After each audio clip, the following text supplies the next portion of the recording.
6 on the dot. We do have one other winner, but she had said from the beginning, unfortunately, she couldn't attend on Tuesday nights. But anyway, glad all of you are here tonight. This is the last time that we are going to meet live.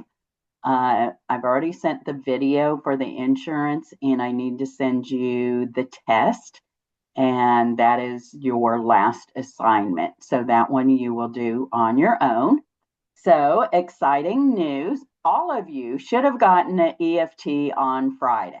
Have you looked in your bank accounts and seen some money in there? Rebecca, the look on your face, mate. Let me check now. I think I sent it to a different account. Let me Okay. quickly check. Yes, I did. Thank you. Okay, was that you, That's me, Anitra? Amy. Oh, Amy. Okay, Amy has hers. I'm checking also. Ladies, check your bank accounts.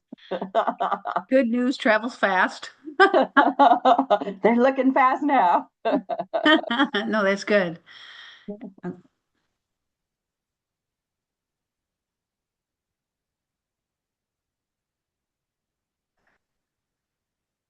So we do know that they really try to do the grant winners faster than any other payments. So that's why I wanted you to know. Now, I think the EFT was done Friday. I'm not sure if Barbara said it should have been in their account on Friday or maybe it showed up on Monday, but it's been sent to every one of you. I did receive it. Thank you. Okay, good. Yay. Now I can go shopping. Yay, that's the best part.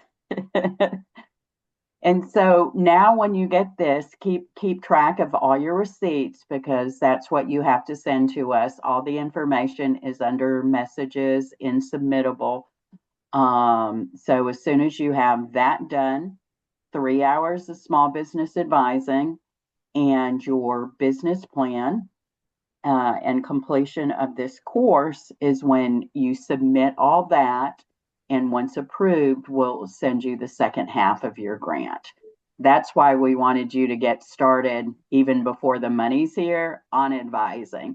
But now with your advising, if you need help with your business plan or anything like that, whoever you're using, they can help you get that done as well. They aren't doing the work, but they can help guide you and what kinds of things you need to put in there if you get stumped. Okay, Rebecca got hers as well. All right, so this is a happy day. All right, so we will go ahead and get started. You should have met Christina Mortel already. She is our small business advisor, and she's going to be the presenter tonight. So, Christina, I'm going to send it over to you. Thank you, Tracy. Hi, everybody. Good to be with you again. Looking forward to catching up with a few of you one-on-one. Thanks for jumping on the calendar. And we'll chat soon one-on-one. But in the meantime, let me get this started. I'm going to share my screen here. Hold on a second. And tonight we're going to talk a little bit about, oops, business cash flow. So fun that you've got the money tonight too. So we can talk a little bit about how this works, also in the context of the grant. Also, when you're thinking about your business and the items you're going to buy and the things that you're going to use the grant money for. I think at the very heart of it, it's really a planning tool, and I'm hoping it'll be helpful to you. So we'll go through kind of the explanation, some of the things to think about and consider for your business. And then I do have, I'll show you the simplified cash flow spreadsheet, which just might make it easier for you. Now, some of you may already be on different tools or whatever, great.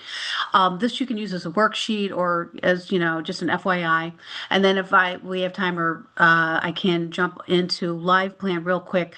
I picked out one to kind of show, seasonality or something, just as a sample. So if you're using the live plan, you'll also be able to see how what you're putting in there is being reflected in that tool. Okay. So hopefully that'll make it easier and helpful. So we'll get started. Let's see if we can um, advance the slide. Again, let's see what it's not wanting to move today. There we go. Sorry. Okay. So what is can you see that okay? Okay. What is the cash flow statement? So, as you know, it's one of the three financial statements that your business works with: the income and expense, the cash flow, and the balance sheet. So you can see here, it shows the money that's coming in and flowing out over a business period. And that's the other thing I wanted to make sure we talk about, that this is just a snapshot in time. So that's another reason why it's really good. The timing makes a lot of sense you'll see when we move forward about helping you make decisions. So let's, oops, I guess Amy, enough like that. Sorry guys, hold on a sec.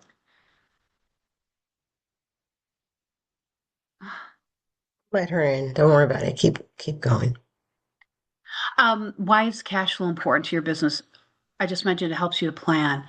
So it does help you plan if you're looking at, larger expenditures like hiring someone, buying a big piece of equipment, and you want to be able to anticipate when you'll be able to afford that the cash flow allows you to make those big expenditures. It also helps you identify when there might be a shortfall, right? And how to address that timing wise. I think I mentioned in the first meeting we had about my client who had a daycare, and she was able through the cash flow to figure out when she was going to basically not have enough money to pay for the insurance, which was a huge chunk of change at the time. So she had like 4 or 5 months headway and could anticipate that big expenditure and how she was going to address it. So she had time, she identified it, and she could make a plan. And then obviously cash flow is going to help you. Now, I didn't make a slide on this because I didn't want it to get kind of confusing, but there's 3 types of cash flow: the operating cash flow, which we're going to focus on tonight, financing cash flow, and there's also investing cash flow. But for the purpose of tonight, I want to talk about the operating cash flow because really, honestly, that's our day-to-day operations that we and you at this time should probably be focused on. Because if your day-to-day operations and your cash flow is good, your business will be healthy. Ooh. Okay. There's cash flow types, the inflows. You probably already know this: payments coming from your customers, any deposits, loans, your grant, refunds, anything that's coming into the business, that's your inflow. Your outflow, these are your expenses, your payroll, should you have that. Money that you spend on inventory, supplies, whatever your taxes are, marketing. A big one too is subscriptions. I'm guilty of the subscription situation. I don't know how many newspaper subscriptions I have, but I refuse to give them up. But they're another one that can be a huge draw in your business if you're not careful. So these are the basic cash flow types that we have, and that you have, and that I'm sure you're familiar with. Now, we kind of mentioned this. Why is it necessary? You want to be able to predict the money coming in and going out for the next few months to make an informed decision. So you just got your cash tonight, which is great. Now you can start planning about buying your equipment or investing whatever it is that you're going to buy with those funds. And then the real interesting thing is that you need to be able to say, okay, what am I expecting from this, right? So what are you expecting? What revenue are you expecting in? This is $2,500, for example, going to help you with a marketing plan that's going to ultimately help you with getting more clients to help you generate revenue. What expenses are you expecting over the next 30, 60, 90 days or whatever? And the same thing is the timing, so you can make a decision. I think all of that is really helpful. And I love looking at things in the 12-month calendar, not necessarily quarterly, but I like to say, and most of our clients do. Like, for example, I have a client who knows right now she's probably not going to be able to make a sale until September. So it's April. So it's May, June, July, August, September, 5 months from now. And she's trying to project, what does she need to do to keep cash flow current, and what is that bump going to look like in September, if that's even going to happen. So those are the kinds of things that the cash flow will help you with by looking at it routinely. And I like I said, looking at the 12-month all the time to see what to expect. And so, as I noted here, you want to expect any shortfalls or anticipate any shortfalls you can, so then you can make a good decision in hiring, but getting your inventory, whatever it is that you need to get to operate the business. I don't know, Tracy or Lourdes, did you have anything you want to add? Are we good? Yeah, we're good. I think you covered it all. So forecasting the cash flow. So give yourself some runway to take action. That's actually a helipad, not a runway, but give yourself enough runway, again, the time to think about it. And what can you do in that time if you anticipate you're going to have a shortfall? Going back to the daycare example that I used, is she trying to can she collect outstanding invoices or, tuition in this case from parents? What can she adjust over the next 30, 60, 90 days to meet that shortfall? In her case, she had to make a decision. I'm not going to take an owner's draw that month. I'm not going to get paid that month. So those are the kinds of decisions you'll have to make if you find, hey, there's going to be a shortfall in, such month, etc. And then this way, delay non-essential purchases. That's another big, I don't want to say conundrum, but something you may have to think about if you have like inventory issues or you have to buy supplies or things up front in order to make your goods in the first place. So, if you give yourself enough time on the cash flow and you can anticipate, it'll make it much easier. And then I put down here arranging financing to prevent shortfalls or stress. Now, depending, like here's a good example. May not apply to the 4 of you or 5 of you now, but in construction, transportation, these are folks who have to carry. First of all, they have to have a lot of cash on hand if they have to, start a project right away. And sometimes they don't get paid 30, 60, 90 days or until the project is completing. So how do they pay, how do they make payroll? So people in construction often have to have a working capital line of credit just so they can make ends meet. So you have to think, big picture, or even in government contracting sometimes, you may not get paid for 60, 90 days when you're in it. And so lots of times is really as a precursor to government contracting. Let's say you get a contract, they want to know everything about, how long can you carry all your expenses without getting paid? And that's something you have to kind of divulge during the process. Once you get hired, they want to make sure you're financially secure to do it. But anyway, all that to say, you really have to forecast and plan as much as you can and address, what can I do? Say you get a great opportunity, what are you going to do to be able to work that opportunity? You probably are Christina, yeah, I'm going to add that yeah. even if you're not in transportation or logistics or the construction, my business was on a delay payment most of the time. I did consulting for corporations, large corporations, medium-sized corporations. And it also, so, when I did the work, there was usually a 15, 30, 45-day delay in payment after I submitted the monthly invoice. And if you work with a federal entity, with a state entity, with a municipal entity, with a city entity, with an ISD, they're all going to put you on a 30 or 45 payment. There is no negotiating with them. It is what it is. That's what they tell you. So the issue becomes if you have employees. So payroll is due. They've already delivered on the work, and now you have a payment to make to them. To your point, you have to have the alternative. You have to have the option of knowing either that you had maintained cash inflows from the past in a special account to account for that, because you know that that's how your business operates, or that you have a line of credit that you can tap into so that when that imbalance of outflows and inflows happens, that you have a resource to be able to tap into. Many of you may have a business where it's a credit card payment, right? And those go pretty quickly. But anytime that you entered into usually a B2B, there is going to be a delay in payment. And you have to understand that part of the challenge with cash is that the inflows and the outflows are not going to happen on the timing that you would prefer for them to happen. You, Lourdes, you're absolutely right, and all of that. I had an experience too working on a small contract, and you're right, they will not pay. It was with a state entity. They will not pay till the absolute last moment on net 30.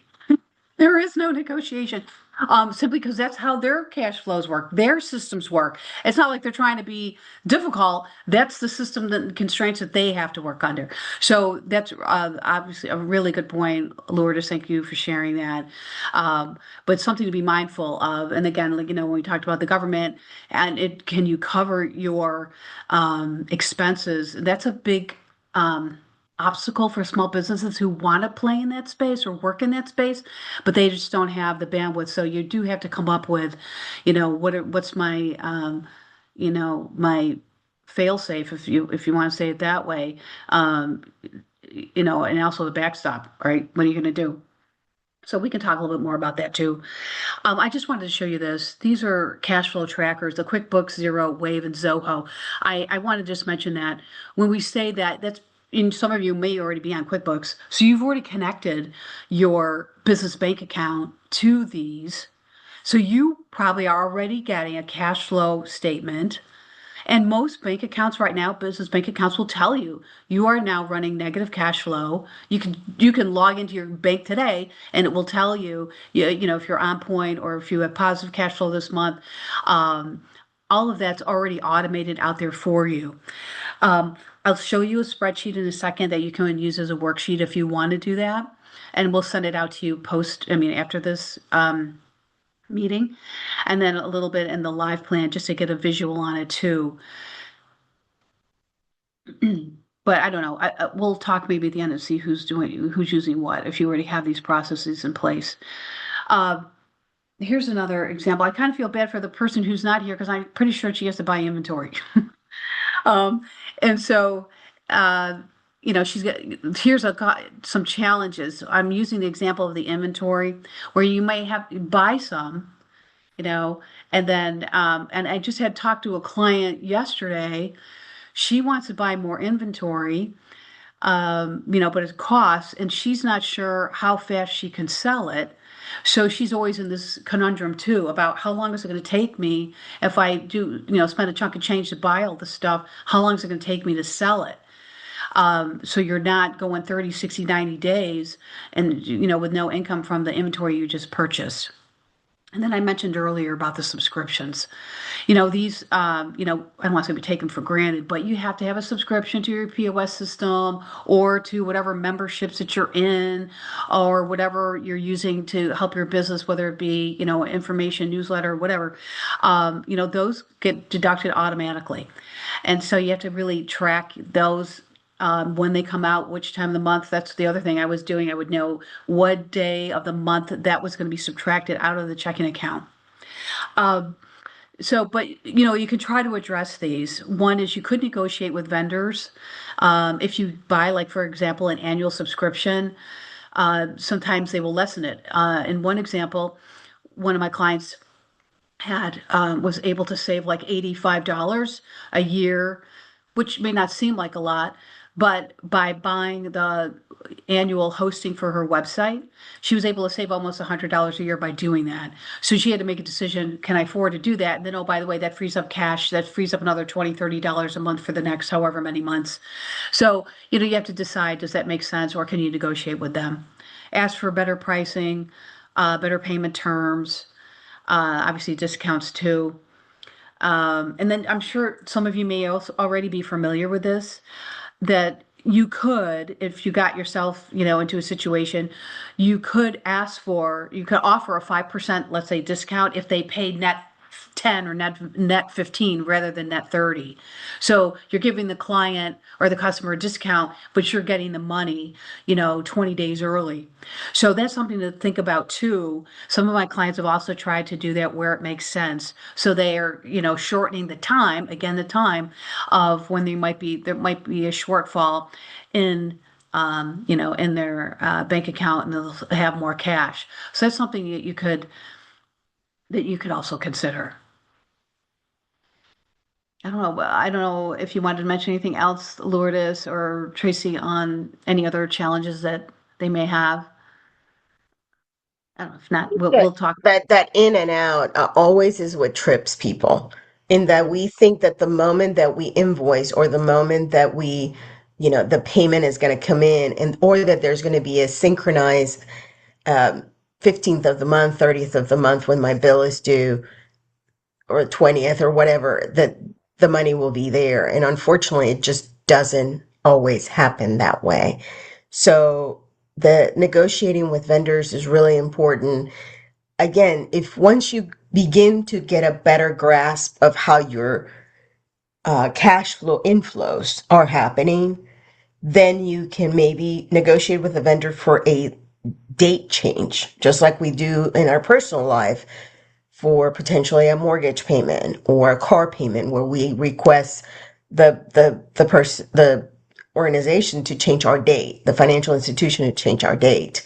So that's another kind of trick that you can avail yourself of. That if you know that most of your payments hit on a certain time frame within the month, and maybe the payments that you make out can be made later in the month.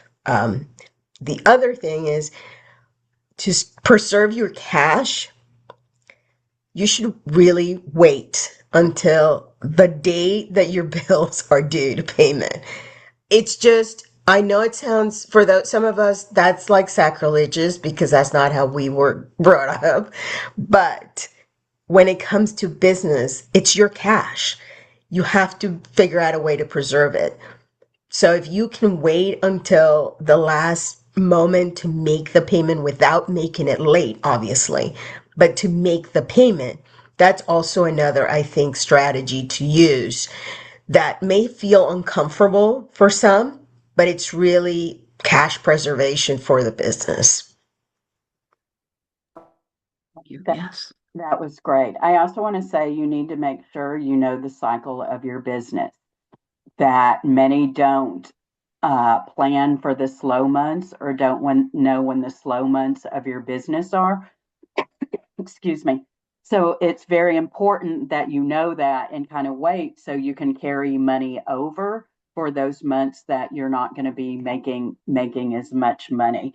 You may not know when you first start out. Sometimes it takes a while, but I truly learned all the cycles of my businesses, and it really makes a difference that you understand that and know when you need to be putting money away for the months that are much leaner than others. Yes. Thanks, Tracy. Absolutely. And personal story. My mother was a bookkeeper, and my when I got out of the Army, my husband and I, we started our first business, and she said to me, Christina, pay no bill before it's time. And I was like, what? I mean, don't we want to pay it right away? She's like, no. So I'll find a good bookkeeper if you can. So she would say, pay your bill right before it is due, because to Lourdes's point, you want your business to hold on to the cash as long as possible for exactly that reason, to show the inflow and the outflow. So lesson learned there, but just something to consider. And then to Tracy's point, also be thinking about what can you do where you are right now, to be thinking about the highs and lows, and we're going to talk about that in a minute, and anticipate those. And that's why, again, if we can think kind of long, be a little bit more strategic and look at your 12-month cycle, for example, if your business is cyclical, I think it'll definitely help. Okay, so this is one thing. I know you're all in different types of businesses, but based on the current things that are happening right now in our country and in our economy, et cetera, think about what are potential challenges that you might face in your business or your industry that could impact your long or short-term or long-term cash flow.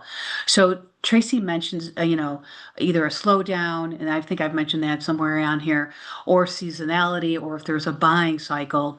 One of the clients that we have, our grant, she's uh, you know, uh, she was very successful. She was in San Antonio and she's got like a small farm. So, she's doing farmers markets in the spring and she's doing some things into the summer, but she knows she's going to have a dip at certain times of the year. So definitely look at the seasonality. And then, recently a lot of companies have experienced just a reduction in consumer spending because there's some uncertainty in the economy, and also prices are going up. So are you being affected? Would your business be affected by what's going on currently with the rising costs in other areas? Also, so many people concerned about the tariffs talked about how supply chain was going to be impacting them, either the availability or the increase in the cost. So that's another thing. It might not impact you personally right now, but I think it's important to look at this, from the macro and then down micro to your business.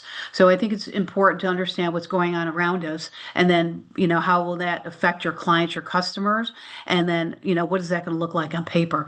And then I mentioned a few others here, industry, if there's any changes in policy. And then to our earlier conversation about what are we going to do as a fallback? I mean, can we get a line of credit? What can we do for funding? Tracy mentioned also saving, on the months that are really good, can you save 10, 25% of whatever that income is for exactly this reason? Something to think about there. And then I don't know, some of you, it may not be an impact now, but labor. But think about these things. What is possibly, could impact you. So, and here's the other thing too. I wanted to ask the doctor. I'm not sure if she's on the call, but I think about people who have to wait till the insurance companies pay them. That might be 30 or 45 days with the people I talk to. I mean, they're like, well, Christina, somebody pays when they get here, but the bottom line is the most of my payment will not be made. It'll be made through the insurance companies, but I won't get it for 30 or 45 days. So those people are always having to highly manage that whole infrastructure as well. So something to think about. But I would be curious if you guys think, or if you want to talk about it, what do you think might be an issue for you? But I think these are the most common, but I'm happy to, talk about it further, or you can mention it. Yeah, like Anitra, I'm curious, how does the payment process work in your industry? Healthcare. No, Anitra's not healthcare. She is Not sure the which. services. Oh, Anitra. Yeah, So Anitra. Oh, I'm right curious. now, I'm really listening to this because we haven't really had an influx of business. The couple of customers that we have had, um, it's based on the products and the services that they request or that they desire. And then depending on whether or not they're a veteran or a teacher, or if it was a family referral, we back out the 10% discount, and then we have them pay the first 25% up front, and then the remaining balance is due upon services rendered. Um, but right now, it's like I was telling Christina during my business call with her, the problem that my business is having is actually breaking through the funeral industry, because people are so used to the traditional funeral home services. And so it's just breaking through that industry, trying to find a way to break through that industry, either to partner with a funeral home or something of that nature. So right now, that's how it's gone for the several customers that we have had. All right, yeah, because I can see what you described, which is breaking it into two payments, right? Once they book you, they break it, they make a down payment kind of thing, and then at the end of when services are provided, paying the rest. Um, so it's a pretty quick turnaround, or it could be. And so for you, it's really that more of that being able to identify the right customer. Rebecca, you came on. Is it? I really don't know how your industry works, so I'll be curious to hear your thoughts around maybe challenges with cash flow. I have Yeah. very little knowledge. Um, yeah, it's you know, you mentioned or I can't remember if it was you or someone mentioned the example of construction and working capital. I mean, oil and gas is like that on steroids. I mean, working capital is huge. So the situation is basically, so I have to put up a cash offer to close a deal, and then before the big bills come, uh, basically backfill the capital. And usually I have about 3 months to do that. So I'm really on the clock. And if I don't get capital commitments by that time, then I'm on the hook to pay those bills. So that's pretty much how that works in kind of the in this sort of oil and gas investment space. And these are deal by deal, but in theory, you know, I guess it would work in that in the fund level as well, where you know, you you know, and if at a typical fund, you would have committed capital, cash Hmm. in the bank, and then you would go buy the deals. Right. But because blind pool capital is kind of out of fashion, people don't want to just give you money and, you know, trust you to get good deals. They want to see a good deal and then give you money. So that's what I've been doing. I've been getting the good deals and then getting the money, but that takes a lot of risk on my part, Hmm. and it puts me on the clock to get the money. Do And so you, that's kind of how it works. so quick question here. Do you generate enough of a profit to then cover the next deal? Is that how that works? Um, Or so generate enough cash, not necessarily profit, but generate enough cash? to put so it's going to take a few deals before I can accumulate enough. Right now I'm kind of like digging a hole Okay, before that I makes sense. can Yeah, yeah, yeah, sure. really build up enough to have enough um to accumulate enough for putting a cash offer from purely from profits of the previous deals, if that makes sense. Yeah, no, And no, that makes total sense. And so with do oil you and gas, get yeah, it have just scales. like a line of credit?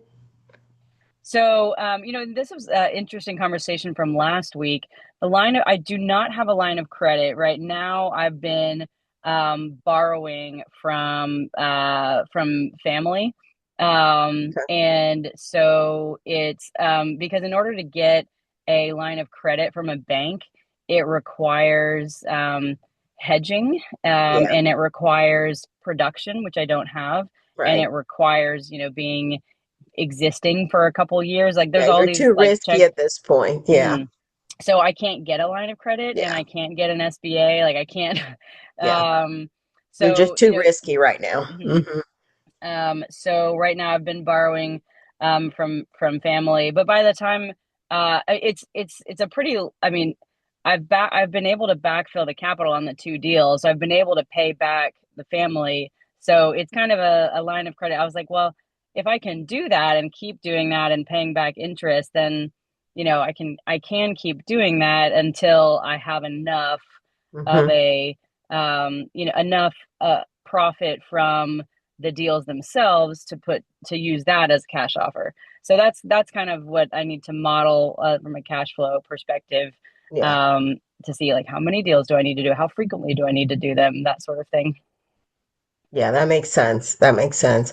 And then Amy, I assume for you it's pretty straightforward because you charge upon the order, right? But for you, is there a cyclical aspect to your business? Is there a seasonal aspect? Is there highs and lows that you experience?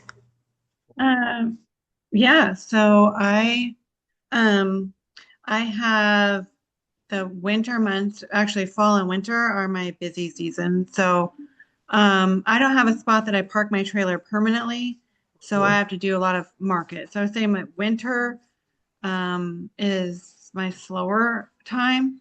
But mine is seasonal. Like when it's raining, events get canceled. When it was stormy, I don't make money. And so, and with gas prices are higher, Mhm. so I'm having to charge more money for events because I have not just my truck, but also I run off of a generator. Coffee beans are more expensive. And so, sometimes I end up pricing out somebody else, but that's okay because I think quality is better than quantity sometimes. So I stay pretty busy. I've been in business 3 years, but I was a starving trailer person when I first started. um, and luckily my stuff is paid off. But I definitely need to look at my monthly cash flow, especially I have to pay somewhere to put my trailer. I have, had to cut out some things. So I am lucky. I have not had to touch. I do have lines of credit, and I have very large lines on credit cards. But I'm not maxed out, but I've accumulated some debt. So, but I'm always having to change. Some events are a total wash that have cost me money to go to them. And so I've learned I start charging now a booking fee. I charge, and I'm okay. I'm at a place where I feel I'm worth that. And now I'm being a little bit more, gutsy in what I say I'm going to do. And, I feel like not everybody can afford, it's kind of a luxury, right? So having a coffee trailer come to your event and do something for employees, that's a luxury. And I do hospitals and stuff, and I heard what you guys were saying. Yes, they are very slow. It's a 45-day for me to get money. And I learned the hard way when I thought I was going to get a very big check. And I was like, where's my money? So I have to buy product outright too. So sometimes I'm sitting around and waiting for something to come in. Yeah, you get hit with inventory cost and, fuel cost and all that, that you do that all up front before the event Yeah. even happens.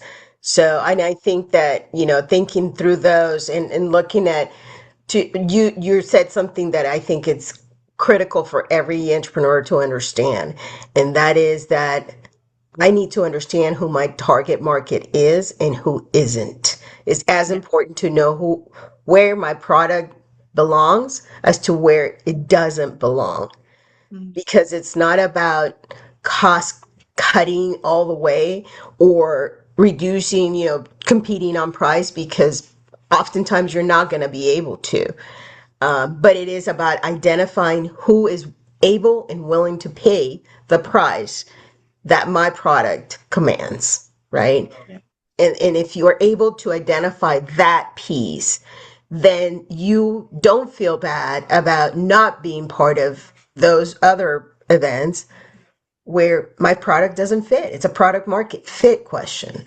My product doesn't fit in those events. It fits in Yeah. these events.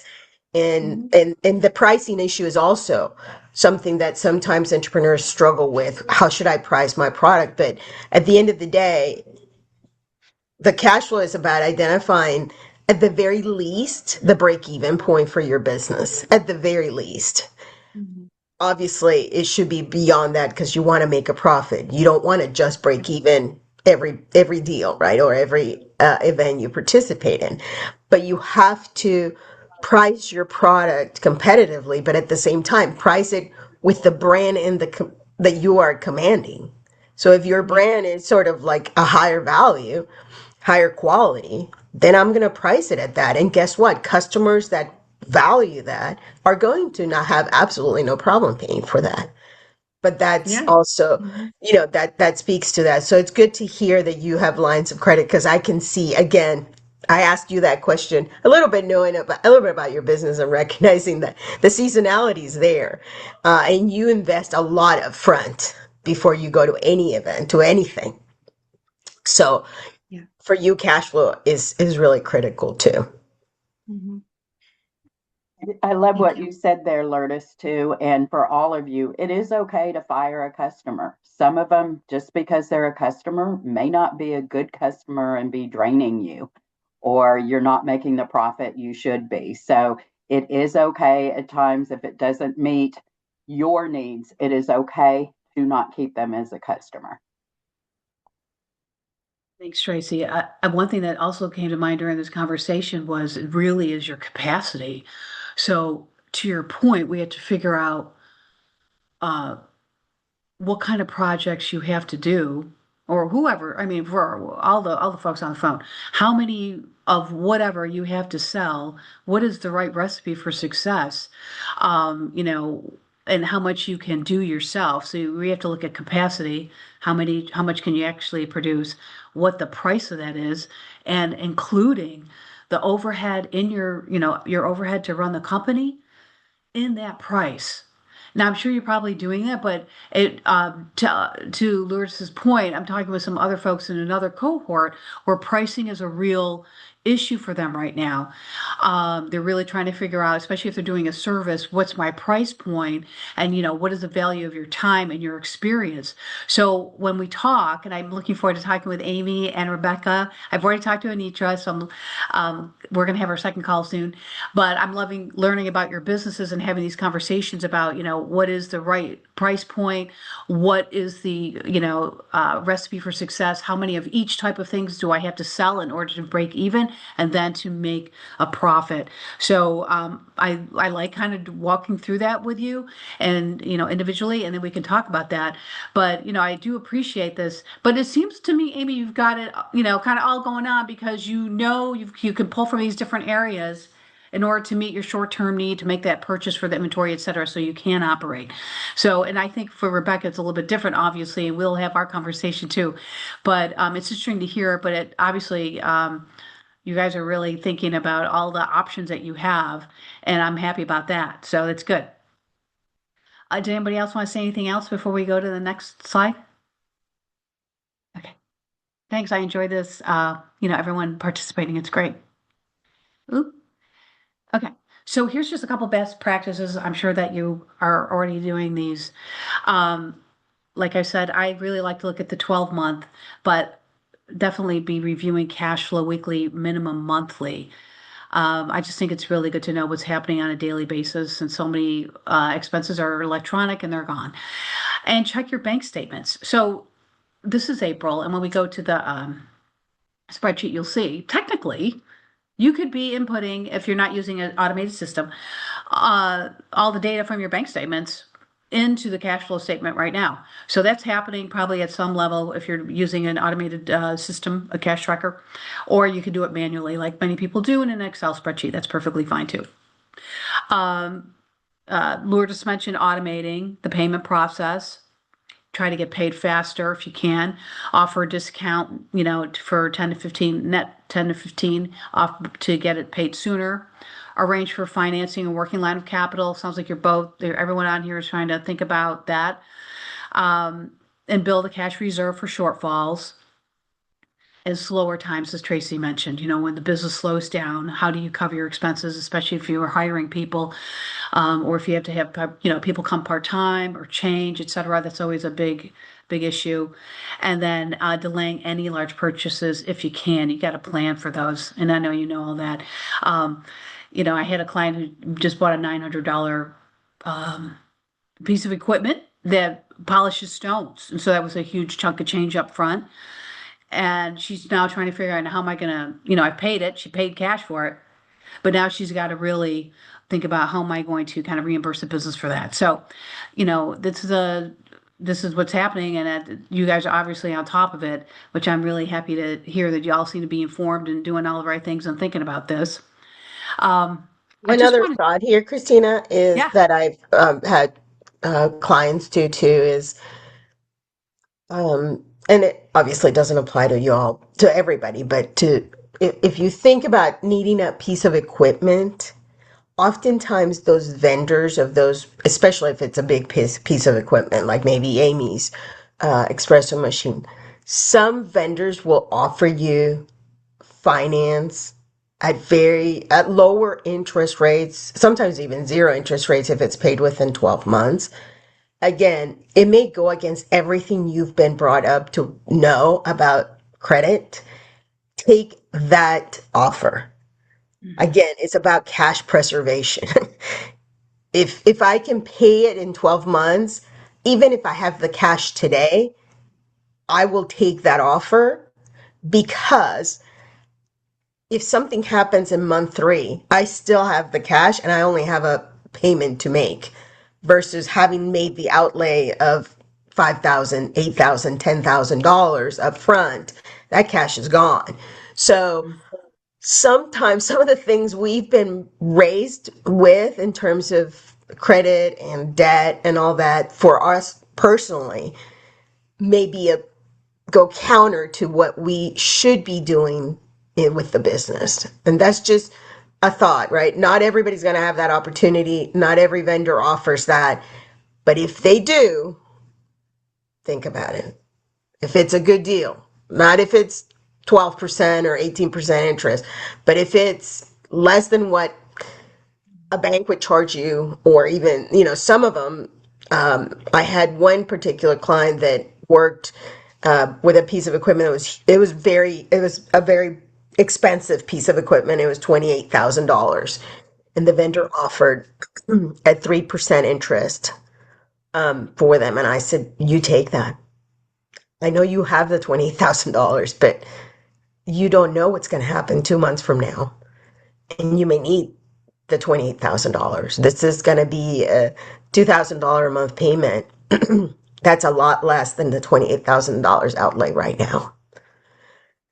But of course, then you want to pay it within that amount, because you don't want to get hit with whatever the trigger is for the balloon payment. But that's just another thought that came to mind as I was thinking about another client with equipment. Well, I'm glad you mentioned it, because I was going to ask if I could do that.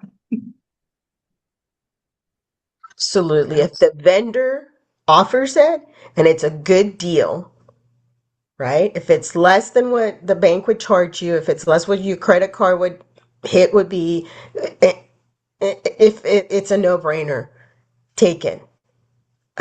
Again, stay on top of it. It's not just, but it's cash preservation up front if it's a big outlay. If it was a $500 piece of equipment, I would say no, pay for it. But a $8,000, $10,000, $12,000, $25,000, $28,000 like this client of ours had, absolutely take it if they offer it.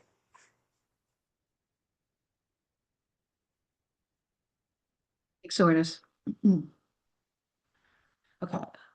Now, this is just a snapshot, and I was gonna share my screen and show one other thing, but this is just a monthly cash flow. So if you don't have one, and some of our clients, in preparation for using LivePlan or whatever program they have, sometimes they want to use this kind of as a worksheet, that they can use to kind of track themselves and then input the data or whatever.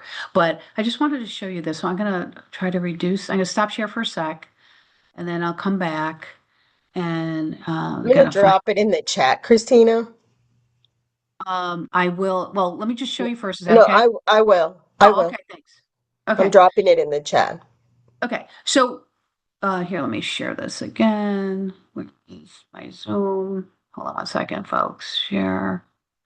Okay, so this is the one that some people find very helpful. It's very basic, but I'm okay with that. Here, let me get you. So I got to move this thing around. Okay. Can you see that okay? Okay.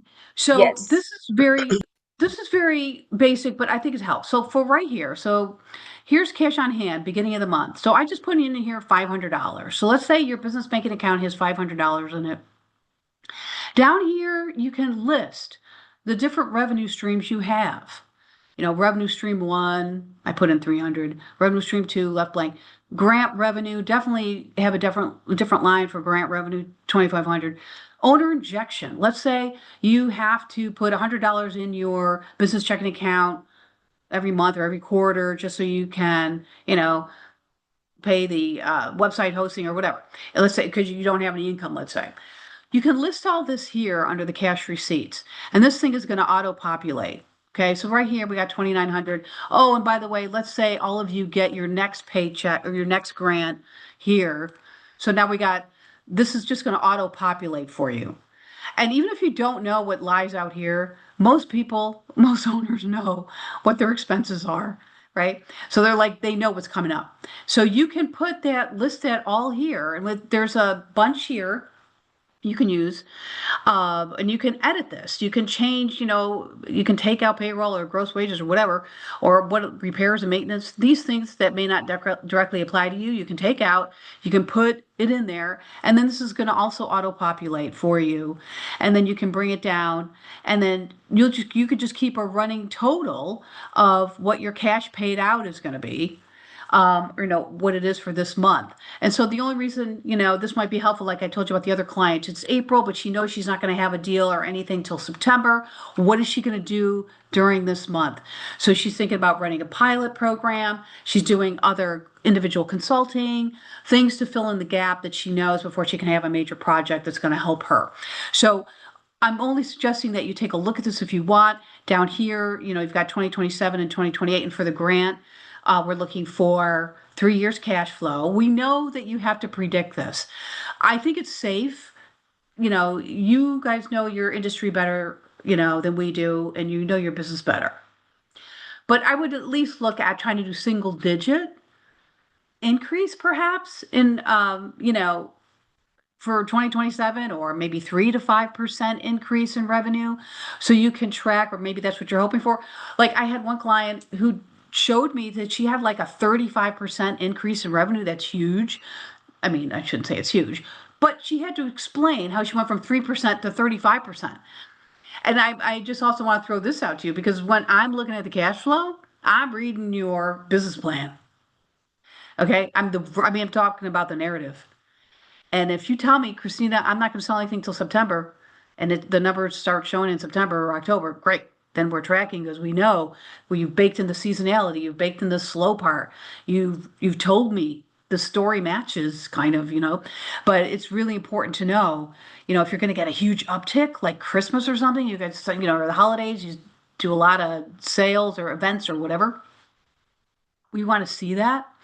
And there's really, I'm just hoping that when you're working on your cash flow, wherever you're working on, if it's in QuickBooks, Live Plan, this document, that think about it. This is your time to think about the business, how the grant can help you. We're really hoping that this grant is going to be a launching point for you to, either make that investment equipment or marketing or whatever it is that you're using it for, to really advance the business. So 2027, 2028 look good or look better, right? So think about that. And this document, by the way, does have definitions, it has prep to, take a look at it. It might be helpful to you, okay? I'm going to stop sharing for a second. 1 second, because I just wanted to see if I could go, I picked one thing. Hold on a minute. I'm going to use this sandbox from standby from Live Plan.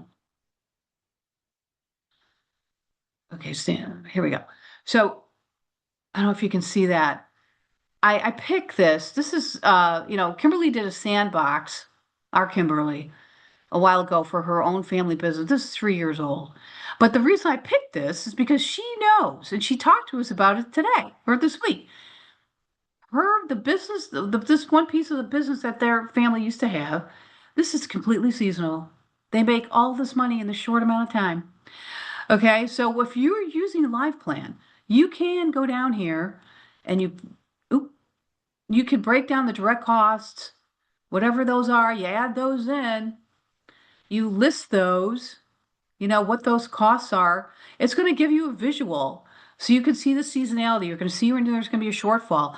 So, excuse me, Life Plan will kind of help you build this out, and you get a visual for what your business looks like, and you can break it down, etc. And I just think it might be a good practice to think about that. And then, of course, up here, oh, I gotta move this around. Sorry. Up here you'll see financial tables, profit and loss, balance sheet, cash flow. And then, when I read your business plan, I download it. I print that thing because I'm going to be looking at this at the same time I'm reading, and I'm doing it old school. And I'm, writing stuff in the margins, and I'm thinking about your business. So I want you to do the same. But this is one thing that's good about Live Plan is kind of being able also to, what can you say? Test out some different ideas. Like I've got one client who's, she's got one business, but she's thinking about having a separate revenue stream, and she's trying to figure out on the side how much of that revenue, of the total revenue, will that section of the revenue, what percentage of the business that revenue will be. So, you can also go in there, I don't want to say play around, but it's there for you to figure out, and you can build it out line by line. And, if things change, or you get a line of credit, or you win the lottery, or whatever, you can bake that into the Live Plan. So I suggest that if you don't have another tool, that you kind of use it to work things through for you, and just even if you want to play around with it, and what if, right? Or if you add another revenue stream you haven't even thought of yet, or maybe something in 2027 you might add. A lot of our clients are using it for that. They're going to open up a new line revenue stream in 2027, or get a brick and mortar in 2028. They're kind of being able to program that out. So I'm hoping that you're able to use that, or you have a tool available to you now that's going to help you think this through. And I don't know, I hope that helps. Let me stop sharing this. The thing I was going to say is for this may apply more for Amy and Anitra. When you're thinking about revenue streams, don't at first in the simplified cash flow template, don't complicate it. Is sales at this event, right? It's sales per customer at this event. It's not going to be a cup of coffee, a cup of tea, a tall, large.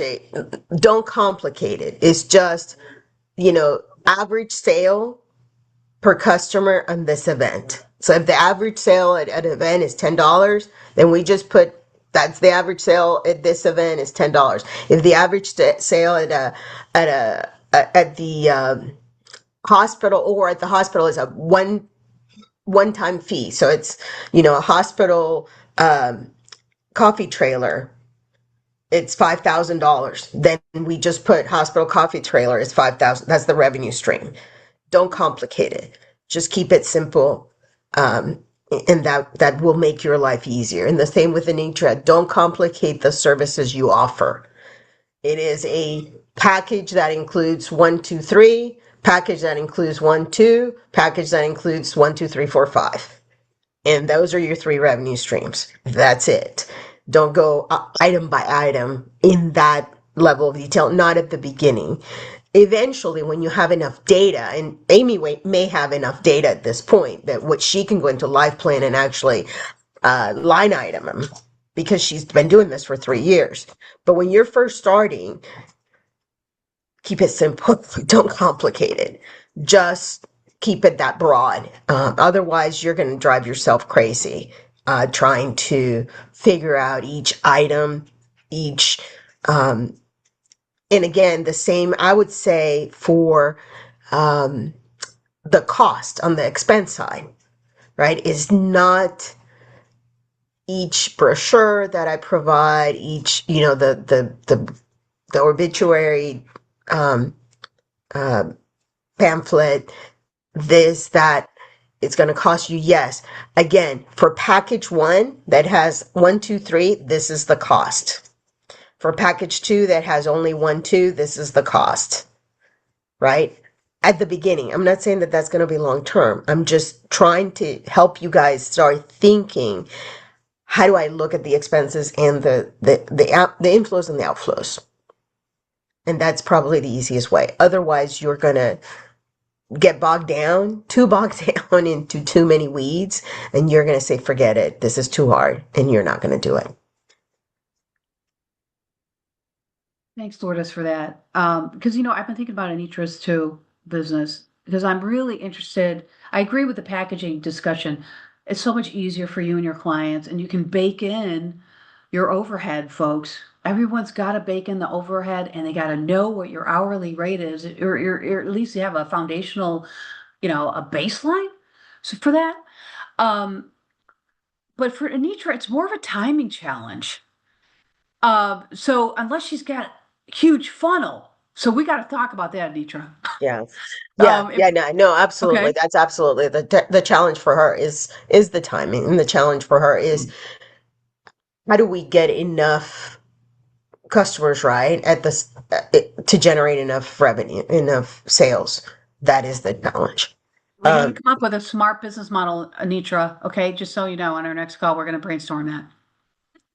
yeah. Okay. And and Rebecca, you're in a completely different playing field. So so for you, some of this doesn't quite apply because you're obviously working on the investment side. You're looking at what the deal is gonna be like, and you're pricing it based on that, right? So Yeah, this and is not gonna apply to you. it's yeah, my clients are investors, and I make money off of management fees and promote once they get their money back, and it's complicated. It's a complicated structure. Right, right. So in terms of that, this doesn't quite apply in the same manner. Um, But you also, I'm sure, in one of the reasons you want the software that you're hoping to get through some of the grant money is because that I'm assuming is going to help you keep track of those inflows and outflows in a way that makes sense for your industry. Yes, yeah, and one of the things that there are intangible and tangible components in oil and gas, and anything that is intangible, most of the things are intangible, are 100% tax deductible. And that's the thing on the accounting piece that needs to be kept track of, because when you do K1s for people, that's the thing that QuickBooks doesn't like line item, and so you have to keep track of that for people. That's what people care about. Makes sense. Yeah. All right, Christina. That's all I got. I mean, that's That's all you that's my got? Okay. spreadsheet. Is that okay? I All right. I'm Yeah, happy to it's good. discuss, Questions? or I'm Yeah, excited to read. questions. Yeah, or I'm just excited to read people's business plan. I mean, and just, you can reach out to us with questions. I mean, we're here to help you with that. And it doesn't, and I just want to say, it doesn't have to be perfect. To Lourdes's point, we just want to see, get something on paper, think about the future. What are the, quarterly, or what are obstacles, or, things you got to meet in your timeline, that, and if your business is cyclical, et cetera, just think about those things. That's where we're trying to help you there, and happy to discuss things further, and even do it one-on-one or whatever, guys. Yeah, I mean, I just want to throw out this one more thing. I've been trying to give our clients the IBIS World Report, and if you meet with me, I try to do that. I try to order it for you and get it for you, because This is Ibis. IBIS is, yeah, IBIS. It's a marketing report. But the reason I like it, the first part gives you a trajectory, an industry trajectory that they're kind of predicting, that might be helpful to you. It'd definitely be helpful when you write your business plan. But if you want to think big picture about your business, where this place is going to be, because it's normally forward-looking statements to like 2029 or 2030 sometimes. So when we meet, I try to get that to you, and see if that helps bring any clarity to what to expect or what to anticipate. Yeah, that's all I have. Great, All right. thank you. That'd be So awesome. much Thank good you. information. And I think as you're working it, and we may have talked about this before, be realistic with your numbers. Sometimes we get those business plans where people are gonna make $1 million in year one, and we've advised thousands, and I don't think we've ever seen one make that in the first year. So be kind to yourself and be realistic with the numbers that you are putting in there. It's not to say it can't happen in later years, but typically year one is a total growth year. Yeah, and even on your cash flow, so for somebody like Anitra who's just starting, obviously, um, it's going to be a bit upside down. And that's okay. That's the way it is because you're going to have an outlay of expenses up front. And the revenue is not going to be coming in just quite yet, right? Those cash inflows are not going to be happening at the level or at the quantity that you would like them to. And they're not going to all make up for the expenses that you've had up front. And that's okay. That's how business goes when you get started. All right. Did any of you have any questions? And what about just the grant in general, about what you need to do next? Okay, I will get the test into you or in submittable for the next one for next week, and then you can do that whenever at your own pace, and then turn in the insurance test. It's kind of a take a look at what you have and what type of insurance you may need. And then that's all of it for our small business training course. Tracy, remind us once again of the deadline for submission of everything. It is in submittable. I don't have that piece Okay. of paper in No, front of that's me okay. at home, but I do in the But office. just remember, It's about everybody, 60. that there is a deadline. So be kind of in the back of your mind thinking about that. I think many of you are way ahead because you've already started meeting with Christina, and that's usually, the kickoff to get everything else going. But just stay on top of that because I know you want the rest of your money. I know you do. And a favorite part that people sometimes forget is send us pictures afterwards of what you Yes. purchased. I mean, Amy, with Amy, we should see this, everything will be different that we'll see, but we love seeing your pictures too and sometimes posting them. So the CWE, they just posted, we do a press release and it is on our page now. Before we start promoting to everybody, I wanted you to know, Lourdes, if we can put in there too, our social media, how to tag us. If you Hmm. want to tag us in anything, so many times people tag TWU and we never see it because we are TWU, Center for Women Entrepreneurs.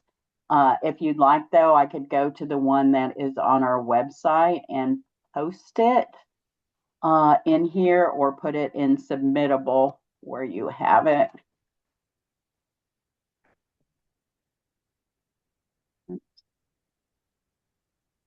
Pull that up already.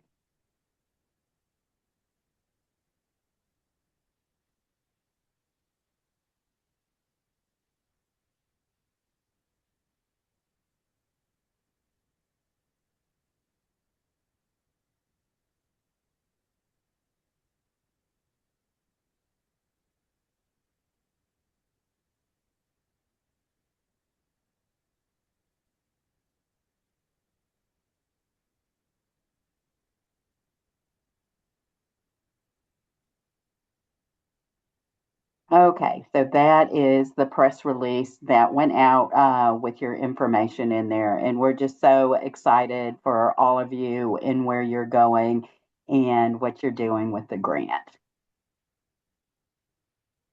Tracy, did you send it out an email or did you post it in the chat? It's in the chat. Oh, okay. Thank you. All right, cool. Oh, no, it looks like I just sent it. Somehow it was You just send it on. just to me. Yeah, Lourdes has it. I haven't. Here it is. Sorry about that. The chat was set that way. There you are. Yep. And I'm putting in the LinkedIn right now. Yeah, and I can put it in our in submittable as well for y'all. All right. Well, if there's no more questions, y'all have a great evening. Keep working towards getting everything finished. And now that you've got it, you can go start. You can start spending your spending your money on your projects. Thank you Yes, very much. Thank you guys. Have a great evening. Have a good evening. Good to see Have a y'all. good one. Take Bye. care, everybody. Bye-bye. Nitra, did you have a question or you're clapping?